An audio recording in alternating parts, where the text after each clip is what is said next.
Jubilee hills వాళ్ళు పదవి ప్రమాణ స్వీకారానికి ఇద్దరం వెళ్ళాము. 11 నుంచి 3 వరకు కలిసే ఉన్నాం డయాస్ మీద. ఆయన హెల్త్ గురించి అందరూ మాట్లాడుతూ ఇమీడియట్గా వాళ్ళ పదవి ప్రమాణ స్వీకారం చేస్తున్నారు కాబట్టి ఈ ఇయర్ బిగినింగ్లో ఆయనకి హెల్ప్ చేయాలి అని చెప్పి 12,000 రూపీస్ చెక్కు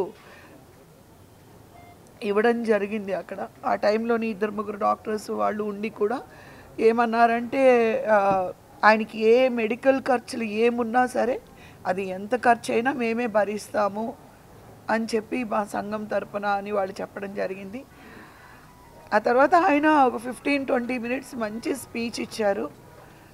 తర్వాత ఎవరో వాళ్ళ ఫ్రెండ్స్ ఎవరో వచ్చారని వాళ్ళందరిది నా దగ్గరికి వచ్చి, అమ్మ కవిత గారు వాళ్ళు నా ఫ్రెండ్స్ మీతో ఫోటో కావాలంటున్నారని చెప్పి నాతో ఫోటో తీయించుకొని ఆయన కారు వరకు వచ్చి, నేను ఇంటికి వస్తానండి, నాకు మీతో పని ఉంది, మీరు ఉంటారు కదంటే ఉంటానమ్మా మీరు రండి అని నన్ను కారు ఎక్కించి ఆ తర్వాతే ఆయన వెళ్ళారు. ఇవాళ మార్నింగ్ నాకు ఛానల్స్ నుంచి కాల్ చేసినప్పుడు నాకు కోపం వచ్చింది యాక్చువల్గా. ఏంటండి ఎందుకు ఇలాంటి రాంగ్ మెసేజ్లు అన్నీ ఇస్తున్నారు, రాంగ్ ఇన్ఫర్మేషన్స్ ఇస్తున్నారు. మేము 3 గంటల వరకు ఒక ఫంక్షన్లో ఇద్దరం కలిసి ఉన్నాము, ఆయన బాగున్నారు, ఏంటి ఇవాళ మార్నింగ్ మీరు ఇలా మాట్లాడలేదు మేడం ఇలా అంటే, సరేనండి నేను మళ్ళీ కాల్ చేస్తాను అని చెప్పి రామ్ సత్యనారాయణ గారికి కాల్ చేసి, ఏంటండి మీరు కొంచెం ఛానల్స్తో మాట్లాడండి, ఆయన చనిపోయారు అంటారు ఏంటి అని అంటే, లేదమ్మా నిజమే అని అంటే, అది నిజంగా నాకు తట్టుకునే పరిస్థితి లేదండి. ఎందుకంటే గుండు హనుమంతరావు గారు నాకు 30 ఇయర్స్గా తెలుసు.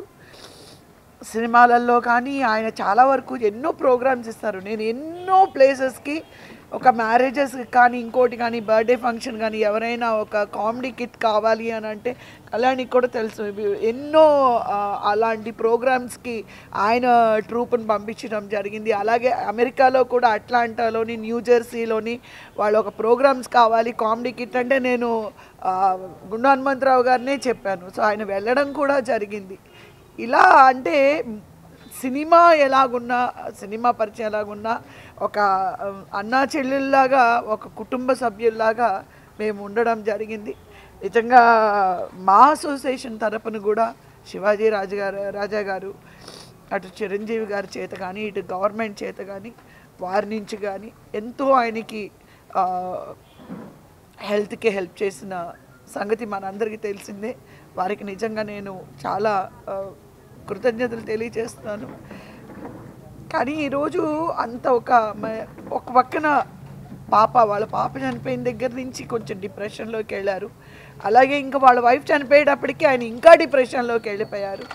నాకు తెలిసి హెల్త్ కంటే ఆయన మైండ్ సెట్లో కొంచెం తేడా చాలా మాకు కనిపించింది. ఎందుకంటే ఒక పక్క బిడ్డని ఒక పక్క భార్యని పోగొట్టుకొని ఆయన చాలా డిప్రెషన్కి లోన్ అవ్వడం వల్లే ఈ హెల్త్ ప్రాబ్లమ్స్ వచ్చాయని నేను అనుకుంటున్నాను.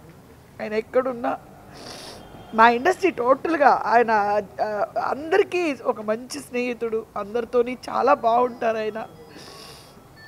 ఆయన ఎక్కడున్నా ఆయన ఆత్మకు శాంతి కలగాలని మనస్ఫూర్తిగా కోరుకుంటున్నాను. Thank you.